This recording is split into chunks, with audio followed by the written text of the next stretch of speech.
बड़ी खबर इस वक्त आपको बता दें, अग्निपथ योजना और योजना को चुनौती देने वाली याचिकाएं खारिज हो गई हैं। ये बड़ी खबर आ रही है। दिल्ली हाईकोर्ट का ये फैसला, अग्निपथ योजना को चुनौती देने वाली याचिकाएं खारिज कर दी गई हैं। ये याचिका लगाई गई थी, अग्निपथ योजना को चुनौती दी गई थी, लेकिन अग्निपथ योजना मामले पर दिल्ली हाईकोर्ट ने जो फैसला दिया है, ये फैसला ये है कि योजना को चुनौती देने वाली याचिकाएं खारिज की जाती है। ये इसमें कोई आधार नहीं है और ये कहते हुए दिल्ली हाई कोर्ट ने इन याचिकाओं को खारिज कर दिया है। योजना को चुनौती दी गई थी और इन याचिकाओं को अब खारिज कर दिया गया है। ये बड़ी खबर हम आपको बता रहे हैं इस वक्त। अग्निपथ योजना मामले पर दिल्ली हाई कोर्ट का यह बड़ा फैसला आया है। अग्निपथ योजना को चुनौती देने वाली याचिकाएं खारिज कर दी गई हैं। और हमारे संवाददाता सुमित कुमार हमारे साथ जुड़ गए हैं। सुमित, अग्निपथ योजना मामले पर दिल्ली हाईकोर्ट का यह बड़ा फैसला, क्या क्या बातें कही गई हैं? जी बिल्कुल, देखिए दिल्ली हाई कोर्ट का एक बड़ा फैसला है और केंद्र सरकार के लिए दिल्ली हाई कोर्ट से बड़ी राहत है, क्योंकि अग्निपथ स्कीम को बाकायदा कई याचिकाएं के जरिए चैलेंज किया गया था। दर्जनों याचिकाएं दायर की गई थी। उन याचिकाओं को दिल्ली हाई कोर्ट ने खारिज करते हुए कहा है कि यह जो योजना है वो राष्ट्र हित में है। ऐसे में इसे रद्द करने का कोई आधार जो है वो नहीं बनता है। ये भी कहा गया है कि फैसले में कि जो सरकार ने ये स्कीम लाई है वो राष्ट्रहित में लाई है और इसे मानना या ना मानना, विज्ञापन में ऐसा कोई आधार नहीं दिया गया है कि इसे मानने के लिए लोग बाध्य हैं। अभ्यर्थी चाहे तो इसको बाकायदा फिल कर सकते हैं और नहीं चाह सकते हैं। ये वैकल्पिक तौर पर व्यवस्था की गई है। ऐसे में इस स्कीम को खारिज करने का कोई आधार नहीं बनता है। तो निश्चित तौर पर दिल्ली हाई कोर्ट से इस योजना को हरी झंडी मिल गई है। और आपको याद होगा कि ये कई याचिकाएं सुप्रीम कोर्ट में भी गई थी।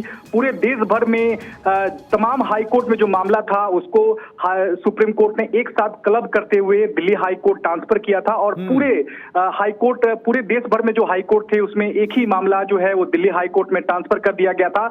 यानी कि अब हाई कोर्ट ने इस योजना को सही करार दिया है और इस योजना को हरी झंडी दिखा दी है। निश्चित तौर पर इस फैसले को बाकायदा सुप्रीम कोर्ट में चैलेंज किया जाएगा, लेकिन चीफ जस्टिस सतीश चंद्र शर्मा की खंडपीठ ने साफ कर दिया है कि इस योजना में किसी तरह की खामियां नहीं है।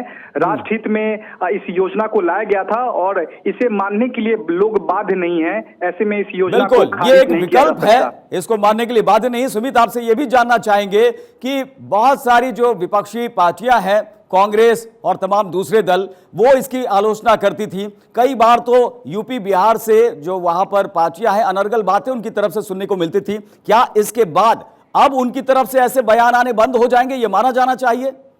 देखिए, दिल्ली हाई कोर्ट के इस फैसले से कहीं ना कहीं उन तमाम विपक्ष को एक करारा जवाब मिल गया है, क्योंकि लगातार कांग्रेस हो या तमाम विपक्ष दल हैं इस योजना पर सवाल उठा रहे थे। लेकिन दिल्ली हाई कोर्ट ने अपने फैसले में कहा है कि यह जो योजना है, केंद्र सरकार की जो योजना है वो राष्ट्र हित में है।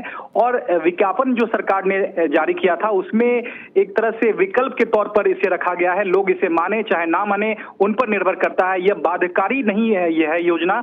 ऐसे में इस योजना को रद्द नहीं किया जा सकता है, क्योंकि दर्जनों याचिकाएं जो हैं वो देश भर के हाई कोर्ट में लगाई गई थी। मामला सुप्रीम कोर्ट गया और सुप्रीम कोर्ट ने तमाम हाई कोर्ट से इस मामले को दिल्ली हाई कोर्ट में ट्रांसफर कर दिया था। और लंबी सुनवाई के बाद पिछले साल 15 दिसंबर को दिल्ली हाई कोर्ट ने सुनवाई करते हुए फैसला सुरक्षित रख लिया था।